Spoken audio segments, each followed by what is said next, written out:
ஏற்கனவே 4000 சரி 4500 2 நாள் 3 நாளைக்கு கூட வராது குடும்பங்களில். திடீர்னு மருத்துவ செலவு எவ்வளவோ தேவைகள், அன்றாட அத்தியாவசிய தேவைகள் இருக்கும்போது இந்த அறிவிப்பு இன்னும் அதிகமான பாதிப்பை மக்களுக்கு ஏற்படுத்தும். கருப்பு பணம் ஒழிப்பதற்கு நடவடிக்கை எடுப்பதை நான் வரவேற்றேன். அதில் எந்த மாற்று கருத்தும் இல்லை.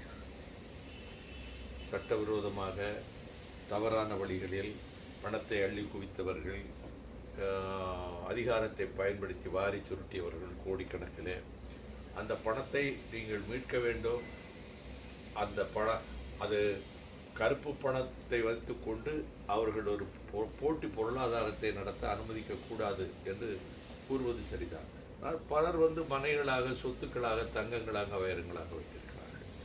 இதில் சாதாரண மக்கள் அன்றாட வாழ்க்கையிலேயே எல்லா தரப்பினரும் மிகுந்த பாதிப்புக்கு உள்ளாகி இருக்கிற நேரத்தில் இதை பற்றி மேலும் 4000 அவர்களுடைய 8000 ஆக்குவார்கள் நினைத்து கொண்டிருக்கிற பொழுது 4000 2000 ஆக்குகிறேன் என்று சொன்னால், இந்த பொதுமக்கள் அவதி, ஏடிஎம் வாசல்களிலே நிற்பது, வங்கிகளின் வாசலிலே கியூவிலே நிற்பது, அன்றாட பொருளாதார தேவைகளை நிறைவேற்றி கொள்ள முடியாமல் மக்கள் அவதிப்படுவதை பற்றி நேற்று நாடாளுமன்றத்தில் இவ்வளவு பெரிய கலேபரம் நடந்திருக்கிறது, கடும் எதிர்ப்பு கிளம்பி இருக்கிறது.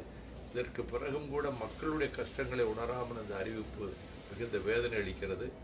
இந்த அறிவிப்பு திரும்ப பெற வேண்டும். அது மட்டும் இல்லை, டிசம்பர் 31 வரைக்கும் ஒரு தடவை எடுக்க முடியாதுன்னா, ஒரு மனிதன் அப்படியே டிசம்பர் 31 வரைக்கும் எடுத்தாலும் கூட என்ன அதிகபட்சம் 2 லட்சம், உதாரணத்துக்கு சொல்றேன், 2 லட்சம் எடுக்கும். ஒரு குடும்பத்தில் இருக்கிறவர்களுக்கு 4000 வச்சு என்ன செய்ய முடியும் போது இப்போ 2000 சொன்னா, அது மட்டும் இல்லை, அதுக்கு சூடு போடுற மாதிரி மை வைக்கிறது என்பது ரொம்ப கேலி கூத்தா, கோமாளி கூத்தா இருக்கு. இது என்னுடைய கண்டனத்தை தெரிவித்து